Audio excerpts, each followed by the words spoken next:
Are you cruising through life not always knowing what direction you are headed? Let Live on Purpose with Dr. Paul Jenkins be your guide. Live on Purpose will give you insights into your life and show you how you can become the driver and captain of it. No more aimless wandering. By learning the principles that govern happiness and wealth, you will be able to make personal progress that you have only dreamed possible. And now, here's your host, the shrink who expands your life, Dr. Paul.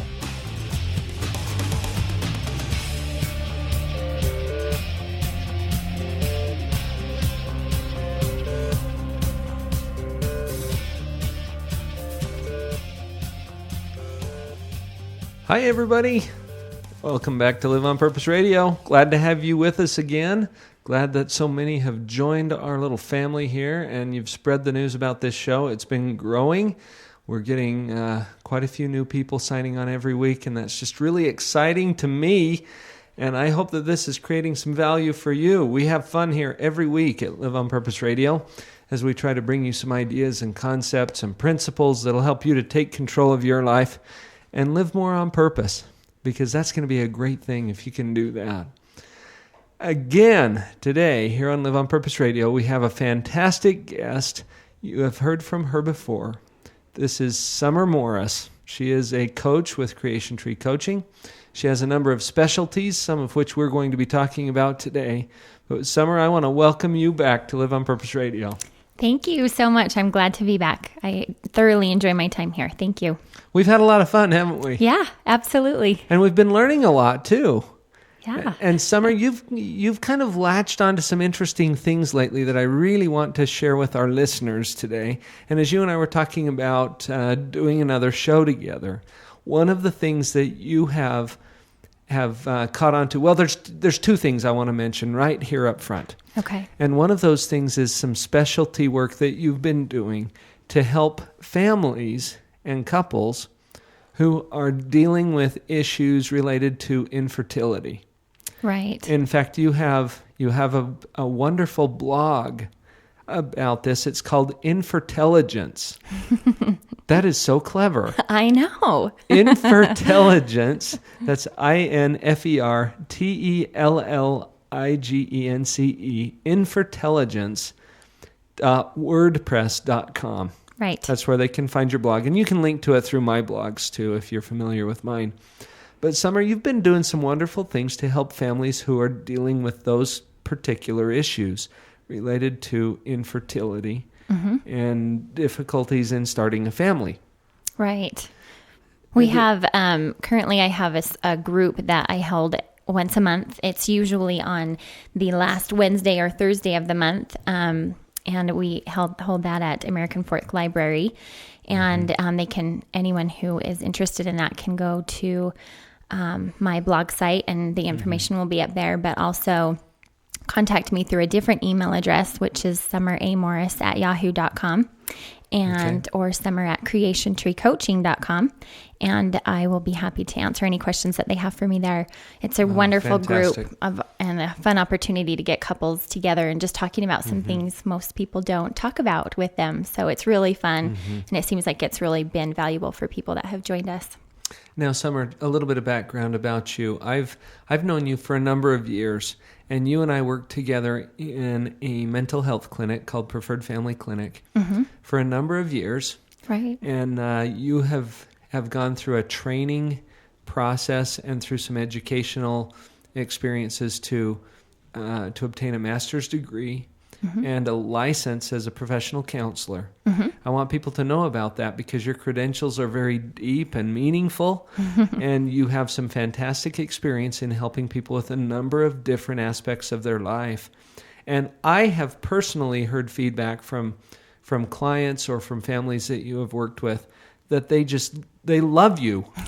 You do such a phenomenal job for them. That's the best compliment. Thank you. And just helping them to live on purpose and to really take hold of their life in a way that helps them to get some traction. So I want to shift over to another little area of emphasis for you. Some of our listeners may remember an ad that came out, several months ago when you voiced an ad for Live on Purpose Radio, and it was about some of the infertility stuff you were doing, as well as a seminar that you did on the female brain. Right. And this has intrigued me because I don't have one of those. And I think all of our listeners, whether they're male or female, would love to understand a little bit more about this. Absolutely. And I think this came from a book originally called The Female Brain.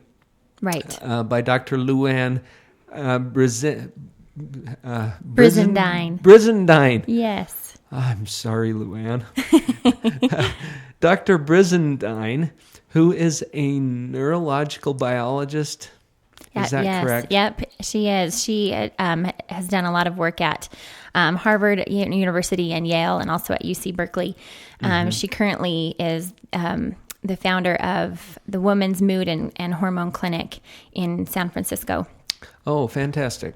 Okay, so this lady knows what she's talking about when it comes to the neuroscience behind the female brain. Yes. And you have developed some area of expertise in this realm as well. Mm-hmm. And I have so much appreciated some of the input that you bring when we discuss ways that we can help families and couples, particularly because there is a difference, isn't there? There's a major difference in all areas of functioning, in verbal expression and emotional expression, and just in our ability to think at different levels.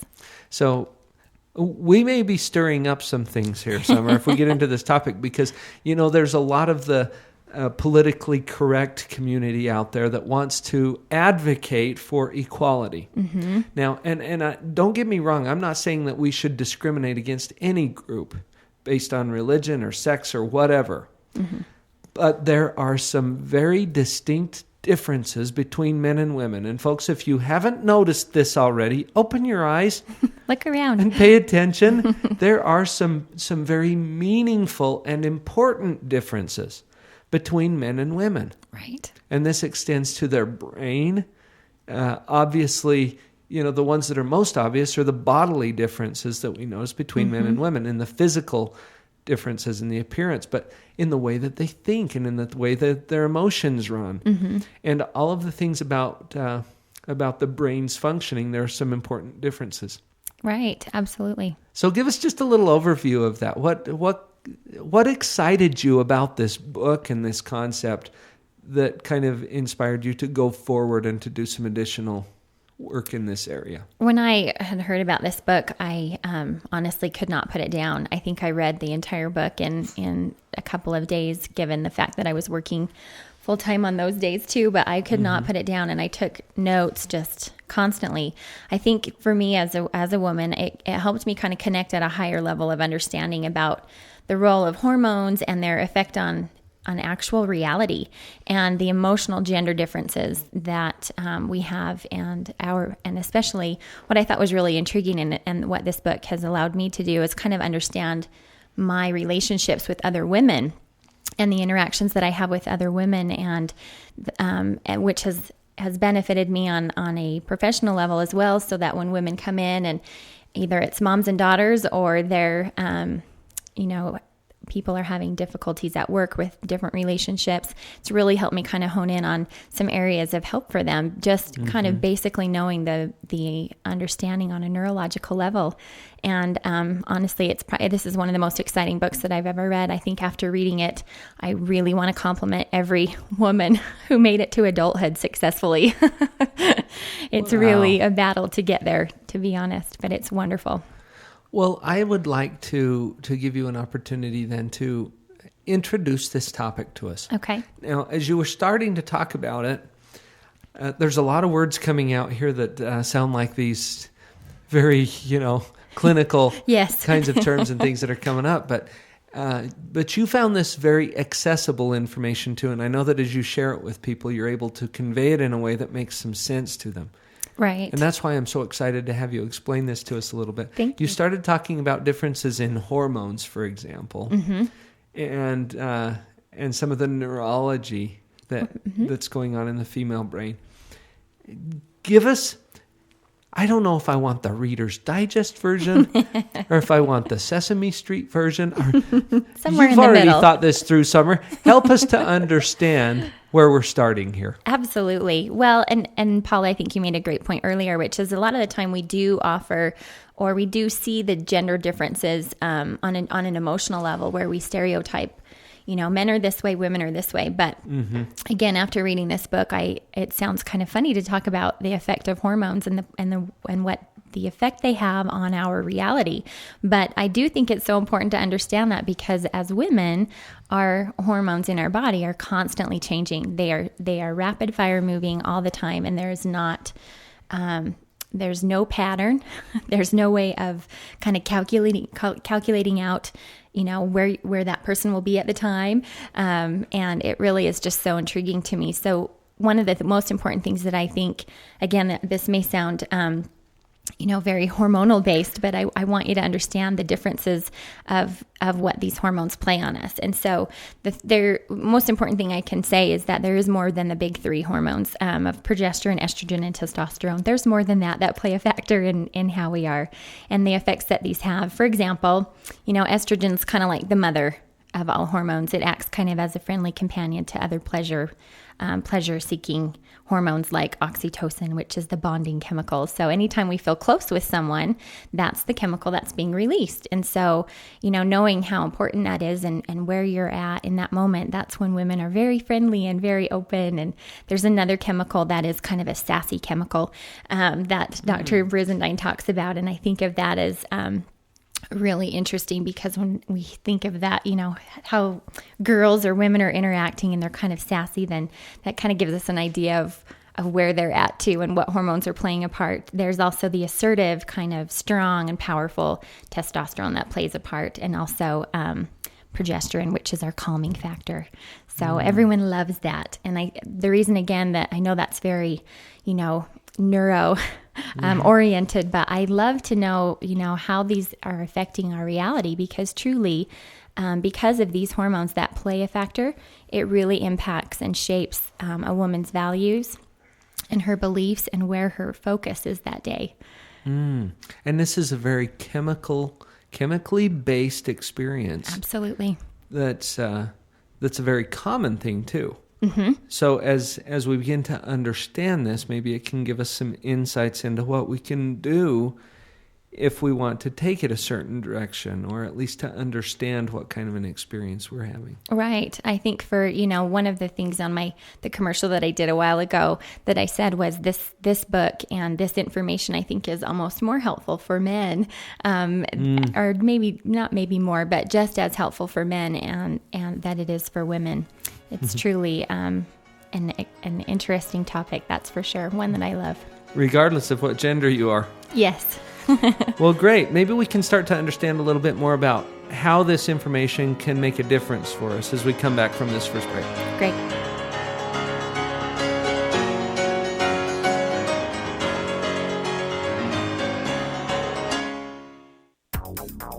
If the pile of books you want to read is growing faster than the pile you have read, then Abundant Reading Systems can help you. After taking Abundant Reading Systems course, I dramatically increased my ability to expand my knowledge in a much more efficient way. My fastest test today was in 7,000 words per minute. I highly recommend this program from what I've seen it do for other people who've been through the entire program and from what I've seen in myself today. I've teamed up with Abundant Reading Systems to offer a single-day intensive speed reading workshop that will at least double your reading speed, guaranteed. This belief started to grow inside of me that I thought, I can really do this. I can read, as fast as I let myself read. And ended up doubling my speed reading time, which was really good. This is David Hinton, founder of Abundant Reading Systems. I want to personally invite you to join us for our next event.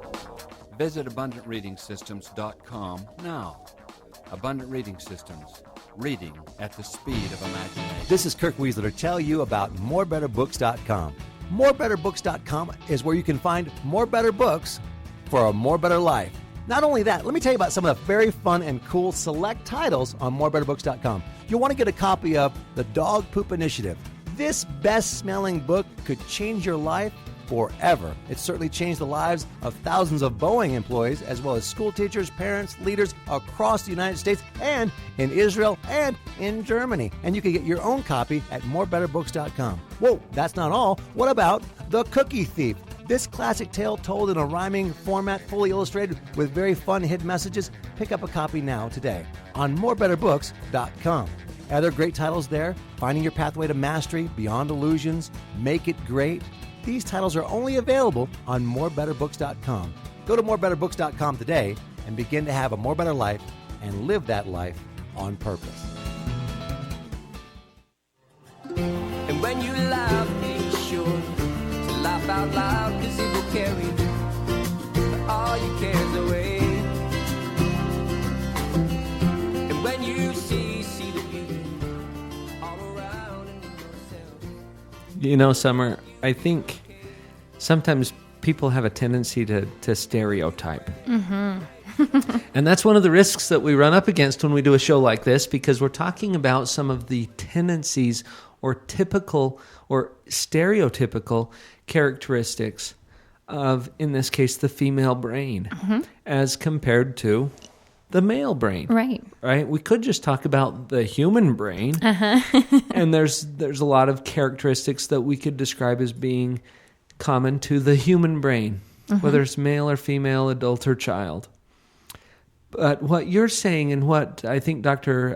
Brizentine is talking, I'm going to get that name before the end of this show, is talking about, has to do with some stereotypical characteristics of the female brain. Now, does this mean that every single female brain works in this way? No. And that's the point that I wanted to make, because there will still be individual differences. Definitely, always. It's our perception that plays a role in our reality too, not just our neurochemicals.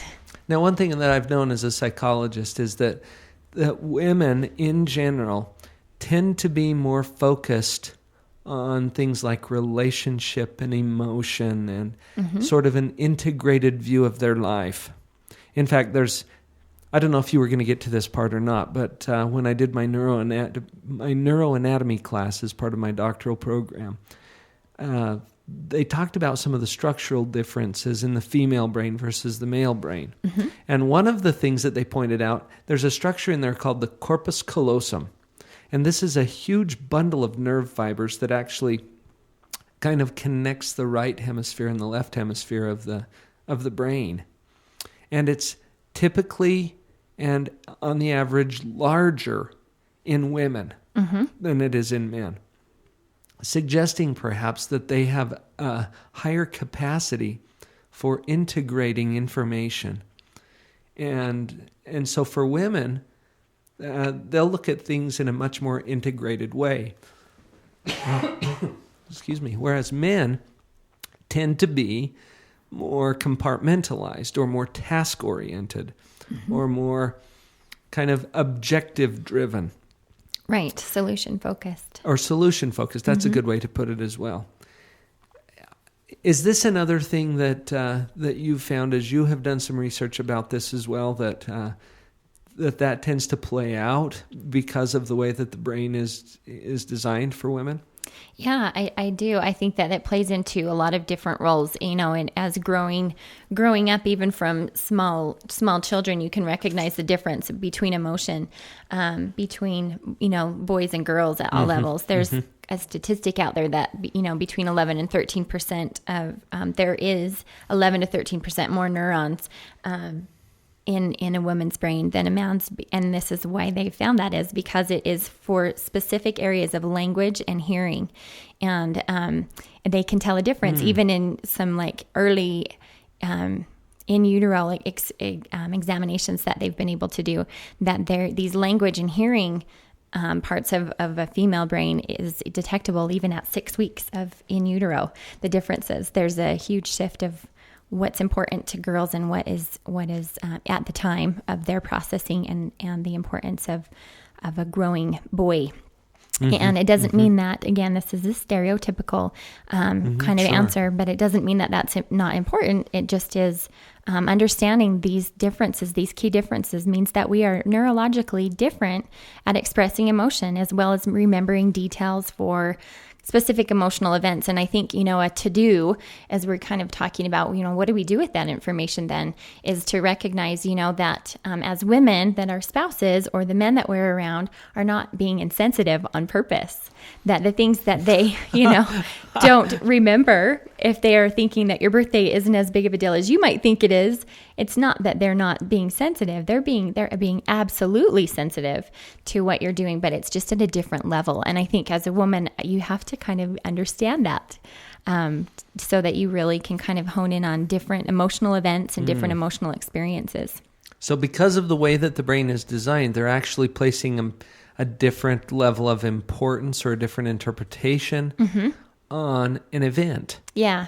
I think, and for me, I really like to look at it as the second thing you said, is it's a different interpretation of the event. It's not necessarily, it's less or more important. It's just a different way of thinking about it. I think of it one way and someone else thinks of it another. We have, as women, kind of we are able to form deeper connections and form connections a little bit more quicker. And so again, we'll recognize that in working with people and in having neighbors and friends, and recognizing, that will probably be on an important list for women. So that reminds me of a joke that was shared at one of our couples retreats. Oh, great. And sometimes when we do these couples retreats, I think what we're trying to do is get two very different species here. Men and women are different. Right. And trying to get them to come together in a way that they can actually communicate and connect and have a meaningful relationship despite their differences. And sometimes because of their differences. It's really our differences that attract us to each other. Yes. And that's the same thing that causes the conflict. And so that's the rub. But in this joke, we do exercises sometimes with these couples.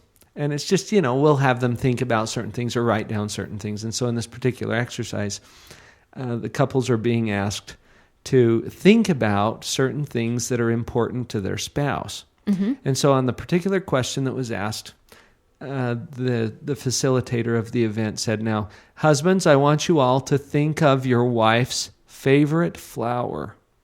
Her favorite flower. Just see if you can do that and write it down on your paper. And this guy nudges his wife and says, I know this one. It's Pillsbury. Oh, no. And, he may have been sleeping on the couch. Yeah. But this is just an example of how sometimes a different type of thinking might be triggered. I'm hearing from what you're saying, Summer, that it might be triggered by some very fundamental chemical, hormonal differences, as well as structural differences within the brain. Right. And the design is there for a lot of reasons. And if you look at it just from a pure survival standpoint, I think typically and traditionally, women have had a very primary role in raising and nurturing children. And men have had more of a traditional role of going out and bringing home the food, so to speak. And because of that, those are very different tasks. And because of that, I think that the brain has evolved and developed differently for men and for women. That may be one of the reasons. I don't know all of the theories behind the etiology of this or where it comes from, but it makes some sense when you start to think about it, why we have developed the way that we have. There's an adaptive quality of why we have developed that way, and kind of an evolutionary quality that is there too. Women are definitely in different roles as nurturers, when there is on a neurochemical level, again, an innate ability to nurture and to want to take care of things and to support and love and have compassion for people. There's an innate difference, an innate quality, because men's primarily kind of an more of an animalistic goal is to take care and provide and protect. Whereas, women is very nurturing and taking care of things, not as much in a providing or a protecting way. So there's these huge differences. And I think if we kind of understand on an innate level those differences, it's so important to, in our conversations with our spouses or like I said, with coworkers even, that we get where they're coming from a little bit. I think, as you were saying earlier, there's a chapter in Dr. Brisendine's book called The Mommy Brain. And she talks about how this is the number one, that birth is the biggest reality change in a woman's life, because there's a ton of different chemicals and hormones that start to play a bigger part. And what happens this is again just a little scientific fact here, but the more that you focus on something, the more cells are created in your brain to allow you to do that. So with mothers, when you become a mother and birth a child, there is a lot more cells that are formed to have a mommy brain instead of just an individual brain. So not only are you having yours, but you're having the brain of a mother and a caregiver as well. So it literally is altered the second that you become a mother. Now, I was talking to Vicki this morning, and she sometimes jokes about this whole childbirth thing. We've got 4 children. And she claims sometimes that a certain percentage of her brain was destroyed with each birth. And of course she's joking about that. She's this remarkably intelligent and competent person. But I think she's kind of addressing that too, that the brain literally changes as a woman goes through this experience of giving birth and having a child. Yeah, what Dr. Brisendine has kind of found is that motherhood, it literally alters the brain in not just a functional way, but it alters it structurally. And here's the kind of permanent word, is irreversibly. That once you become a mother, it's you're in mommy mode for quite a while. Doesn't mean it doesn't change later on in life. There's some explanation of that as well, but it is irreversible because you cannot take that away from a mother. Those important new feelings that are created there. So, Summer, I have a question about Please. that, because you and I have both worked with a lot of moms who go through things like depression and anxiety that they didn't ever experience before they had kids, but then once they have kids, wow, they're dealing with all of this stuff. Now, some of that can be attributed to the stress and the just all of the demands that are placed on a woman when she is raising a child. But I think that there might be more to it than that. As I'm listening to you, I'm wondering if there are some things going on in the brain that actually might trigger some things that she's not used to experiencing from a very chemical base. Definitely. Well, on a chemical base, anxiety and depression there's different chemicals that play a role. And so becoming a mother changes and alters those. And wow. Yeah, it's incredible. Well, we have more to talk about. Yes, absolutely. Let's come back right after this break, and we'll continue this discussion about the female brain.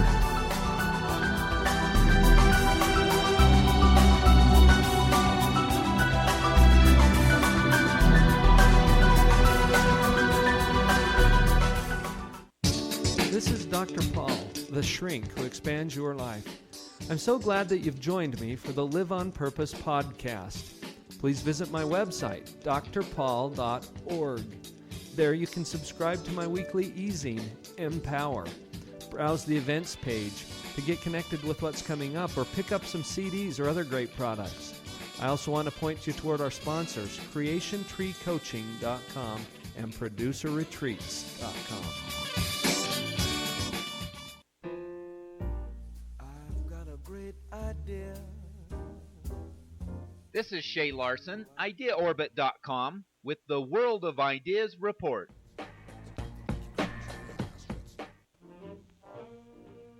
Have you ever driven by a field full of gigantic windmills used to create energy? Those windmills are large structures and are costly to build. Is it possible that a similar windmill already exists but is not being used for energy? Well, a New York City-based company called Flux Lab discovered an existing field of windmills already installed and ready to create energy. Where are they? They are in the very buildings that need the energy. How about the revolving doors located at the entries of business buildings?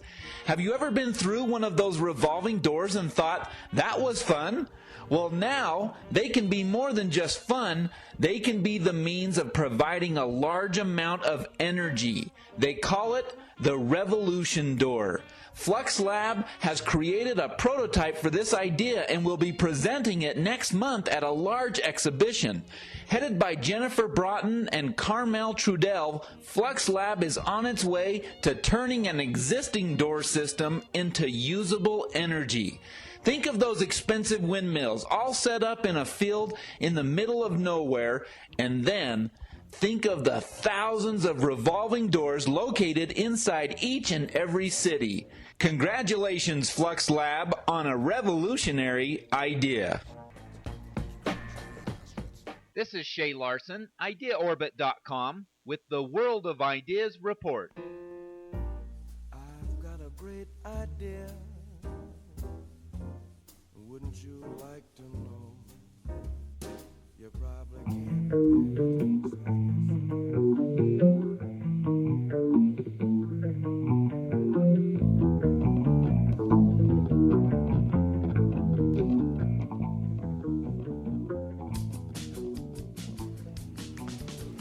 So this particular topic that we're on to right now, Summer, might be a very interesting one for people to tune in a little bit more, because we're constantly trying to figure out why we feel the way we do. Mm-hmm. And I've noticed this especially for women as they go through different phases of their life, or even just different cycles on a regular basis. And the emotions just come and go, and they're hard to understand sometimes and confusing. What kind of light can you shed on this for us? There is such a rapid fire transition between our reality of our day and the emotions during the day. And it really, again, kind of goes back to a neurochemical level. And it can be really confusing and really frustrating. And so you'll often hear women or girls, younger girls say, I don't know why I feel that way. I don't know why I'm crying, because they literally don't know. It doesn't make sense at the moment. They're feeling the kind of the influx of the emotion, but aren't quite able to make the connection to the thinking or rational part of their brain. At the same time that there's this emotional flood, which is it is so apparent in all of our, in all of our women in our life. We can recognize that. So if we know that, I think it's a calming factor in a lot of ways to just take a minute and say, it's okay that I don't understand right now, because I will. I'll get it. I'll understand it. But I'm just going to take a break for a minute. And I think as women, we're really critical and hard on ourselves to meet the expectations of the day and meet the expectations of ourselves and of others. And so this is a huge factor to just take a minute to just recognize where you're at, and it's going to be okay, because you know what? Probably the next day you're going to feel a totally different influx of emotion. So take a minute and just break for that. Now, I used to think that this was just a thing that happened because of different phases of life, like pregnancy, for example. That's a really great example, because in a pregnancy, there's this infusion of different hormones that aren't normally there for that woman. Yeah, and they're not as strong. They're definitely not as strong either.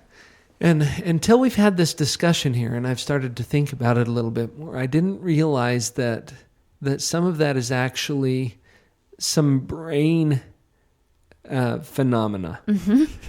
There are some things that are actually going on physically, physiologically, neurophysiologically, right there inside of the brain that are causing some of this. Right.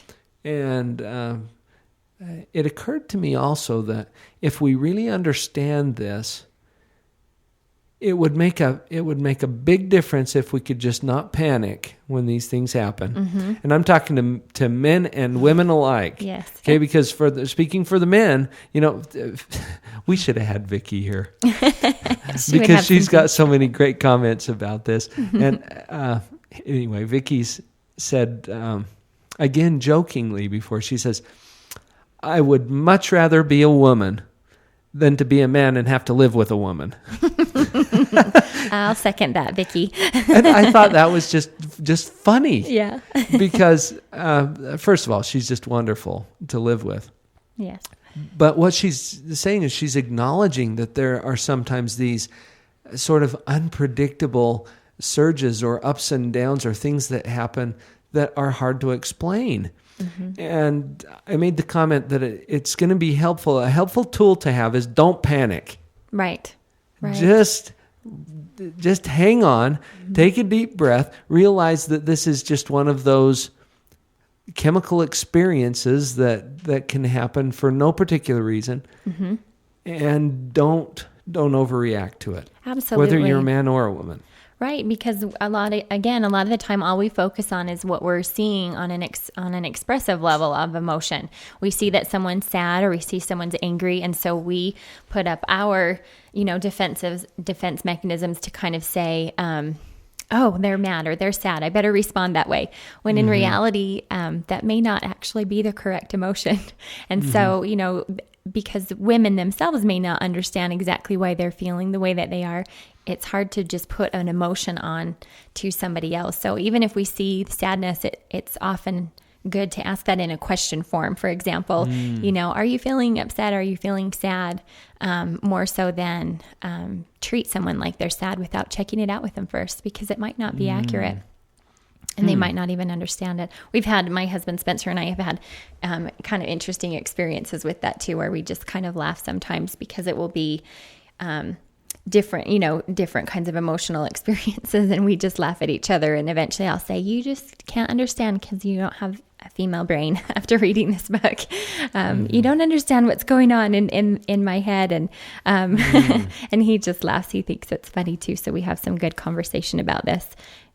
It's an interesting experience. I think, when you think of families too, on that level, understanding your teenage daughters, this is another area that I'm really passionate about, and we'll have to talk about it at a different time. But there's an chapter in this book called The Teenage Brain, and it is so incredibly powerful. And for any parent who's trying to understand where their daughter is at, it is so important to be aware and read that information in there, because we need to understand where they're at. Their reality is so far different than what we really think it is. Can we go there at least a little bit? Sure, absolutely. And that, I think you're right. That may make a great topic for another show. You may recall that I had 3 teenage boys come and do the show with me. And there were some comments made that we are missing half the picture here, because you can't understand the teenage mind if you only understand the male teenage mind. It's very different. Yes, it is. And as parents, occasionally we'll sort of think, well, I was a teenager once. I remember. And even if you do, okay, your brain and your whole life has changed since that time, and your brain has literally changed. This is part of what I'm getting from our conversation today. As your brain changes, you don't see it the same anymore. No, when girls get into that teenage era, the social stress around them starts to go into overdrive, and that is so critical. So much of a teenage girl's confidence level comes from their ability to form and keep relationships. So whenever they feel left out or discouraged, whenever they feel saddened or again, not included in a group, that is more so than it's a stronger feeling than we kind of think it is, than we attribute it to. We often just think, oh, you'll be fine. You'll be friends later, or go meet new friends, or, just ignore them and leave it alone. But if teenage girls ignore that means they're ignoring their confidence. They're going to let their confidence drop, because this new surge of hormones and chemicals is so powerful that it creates this social stress around them, and they're more keenly aware of what's going on around them than they have ever been in their life. What would be your advice to parents in that case? Most important thing is everyone wants to be listened to. It doesn't matter how old you are, but for teenage girls, parents will often say, how do I get my daughter to talk to me? She just goes in a room and she won't talk to me anymore. And I think that's common with boys too, teenage boys as well. But the most important thing that you can do for them is if they do that, just let them, but then go in and overwhelm them with love and support and just listen. I think solving teenage girls' problems, any woman doesn't like, problems just solved for them, or any human, I should say, doesn't like necessarily go do this, a directive telling them what to do. But especially teenage girls, go in and listen to them and let them talk, let them solve the problem in their own world. Because even though, we've gone there, we've been there before, we haven't really been in exactly the shoes that they're in. We've been through some similar experiences, but listening to them and talking with them, giving them their space first, number one. And then secondly, just, loving and supporting them by listening and letting them kind of work out their problems and not being directive in what you tell them. Which is a great way also to boost and reinforce her confidence. Definitely. In herself. And sending that strong message, I know you can handle this. Mm-hmm. You are a remarkable, competent, intelligent person, and I know that you can handle this. And not, like you're saying, not being too quick to try to solve. Now, this is something about the male brain, I can just say, because there's this toolbox approach that men tend to have. And again, I don't want to overgeneralize this, but the averages and stereotypically, we can say that men are more compartmentalized and have kind of this toolbox approach. Mm-hmm. So if they see a problem, they want to grab a tool and fix it. Right. And that's the last thing sometimes that a woman wants to see happen. Absolutely. She wants to have more of the connection and more of the understanding. Well, and remember that the emotional processing is different in women than it is in men too. So men may process emotion completely, they do process emotion completely different, which, is critical because it isn't, it's almost, I think, one of the things, if I can say this part along this area, if what you're bringing up, Paul, is that because there is an emotional processing difference, men may interpret the emotional meaning a little bit different and then get kind of frustrated because it's taking so long because they can't figure out how the person's feeling. Mm-hmm. And so they'll get frustrated, and that's why they want to fix it. It's not a matter of I don't care, so I just want to fix it and get it over with. It's that sometimes because there's a longer length of processing for men surrounding emotion than there is for women, they get frustrated with it and want to solve it and fix it and make it better for you. Mm-hmm. Or it's an indicator to them that something is broken. Yes. Not just that they're having this experience. Right. So those are some important differences too. Yeah. Now, you've read in this book that there are developmental changes as well as gender differences. Mm-hmm.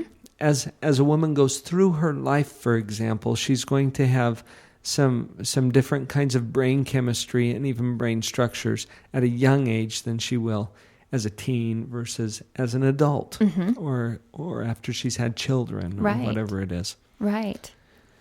What are you finding, Summer, especially as you work with people?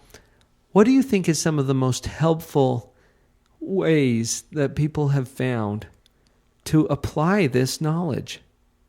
I believe, for example, that knowledge itself can be very helpful. Mm-hmm. But it makes more sense that if you can find a way to apply it, it's going to be even more helpful. So I just want to pick your brain a little bit about that and what kinds of things you've found that people have found to be helpful in applying this knowledge. Sure, absolutely. I think, that's probably one of the reasons that I was so passionate about this book in the first place, is because it had these different areas of knowledge pieces, and I definitely will tell you that in just a moment. After the break. That's right. We'll be right back.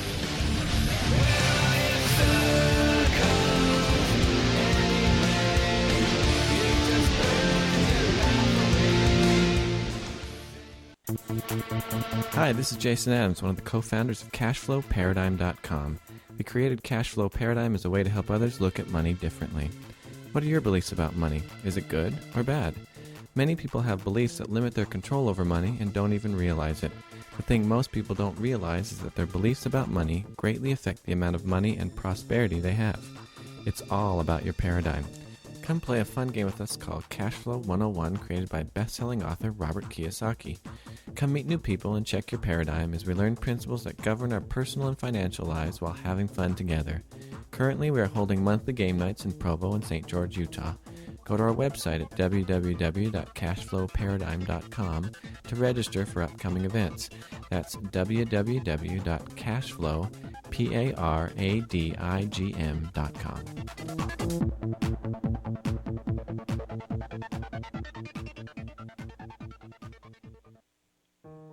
This is Dr. Paul.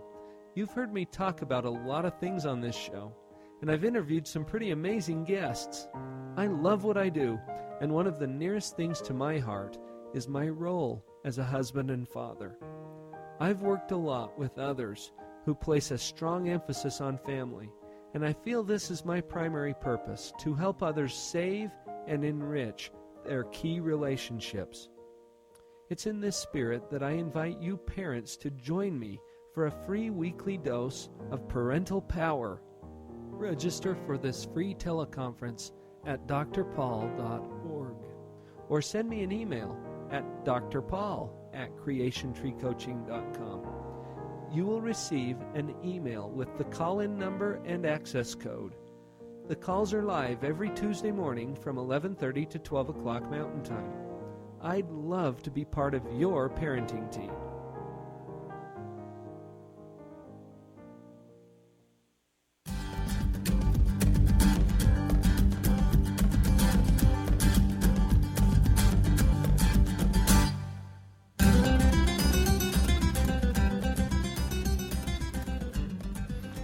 So we got you warmed up just before the break, Summer, to start to share with us some of the what ifs and or not the what ifs, but the so whats. Mm-hmm. What are we going to do with this knowledge? What can we do? And I want to reiterate one that we've already talked about, and that is don't panic. Right. When you see these differences, it's not a bad thing. Differences are wonderful. Differences are what make us interesting to each other. Mm-hmm. So if you're a man and you're trying to figure out how the woman in your life is thinking, and you don't understand it, don't panic. Right. Or if you're a woman and you can't figure out why your husband doesn't understand you, don't panic.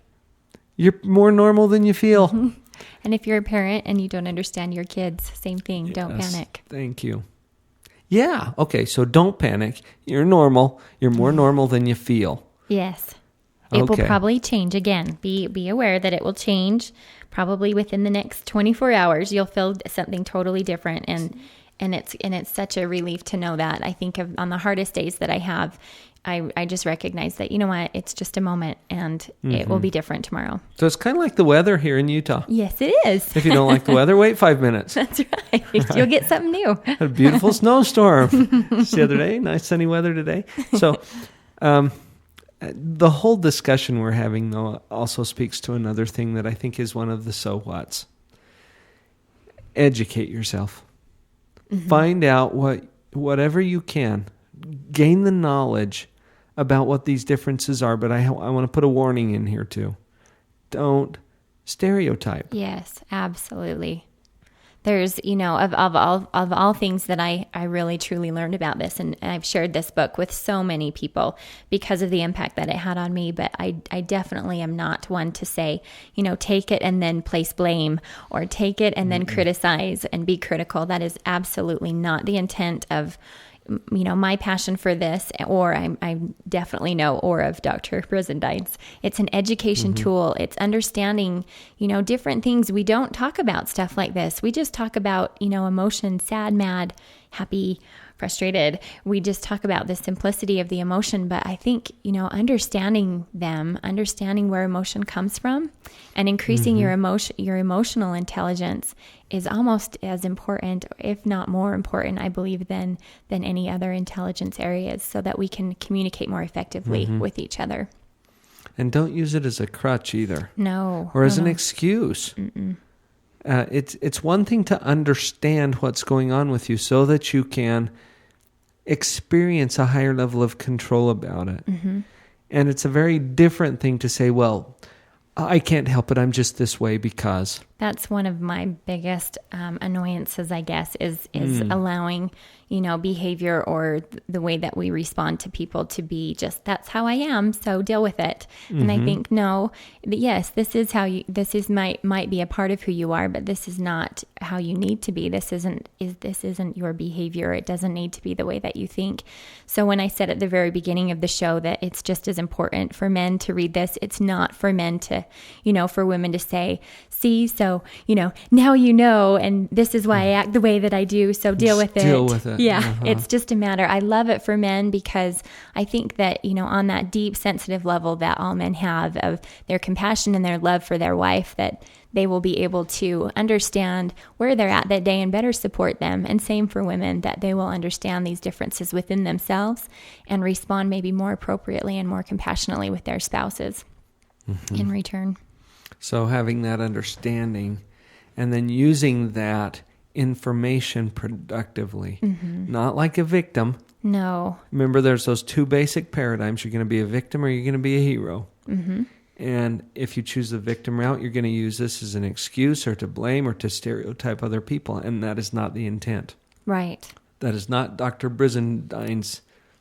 Did I get it right? You got it, Paul. That is not Dr. Brisendine's intent either. And she's not here to speak for herself, but I'm pretty confident about that. Yeah, absolutely. So you said also something about taking this information to become more self-aware. Talk about that for a minute. Well, I think self-awareness is one of those pieces or areas of exploration that we all need to have. I think, sometimes I walk past the self-help area in Barnes & Noble and I see people kind of almost laughing or, thinking that that's a kind of a ridiculous area of books to information to look at. And I think, that's just the opposite for me. Any way that we can reach out for guidance and reach out for help and support and just being more aware of where you're at. Awareness is the most important, one of the most important principles I'll say that I think we can have is being aware of your surroundings, being aware of yourself, how you're feeling, what your body feels like, what your brain is feeling like, what others around you are experiencing, because your perception of what's going on does not mean truth. Number one, it doesn't equal truth, and it doesn't equal, what other people are feeling either. So just being self-aware is such a powerful educator to me. Which will also increase your ability to be aware of others and to start to tune in perhaps more empathically to what their experience is. Definitely. Which is going to just catapult your relationships to the next level. Right. If you can pull that off. And that's, again, a comment I made earlier on that this book helped me really understand my relationships with other women just by reading this and being aware of where they might be at too. I am so much less... judgmental in, they're just having a bad day, I'll leave them alone. But yet I really try to understand, what, I don't know where they're at, and it's not my place to figure out where they're at. I'm just going to, be there for them and support them the best way that I can and recognize that they're just probably experiencing something that I'm not aware of, and that's okay. That's right. We all have such a wonderful breadth of experience and such varied experiences. And if we could really start to tune into that and increase our awareness. I love what you were saying about awareness, Summer, because you're starting to notice some of the what am I looking for? The variety of human experience. And you only have your own little piece. But if you can tune into what other people are experiencing, that just increases the depth of your experience. Definitely. Absolutely. So monitor, become more self-aware, pay attention, and be aware of what your experience is. And then, Summer, during the break, you were talking about 3 C's. Can you share that with our listeners? I would love to. This is a concept that I share with everybody, in particularly with the female gender, because we are definitely more classic at doing the 3 C's, and they are compare, compete, and criticize.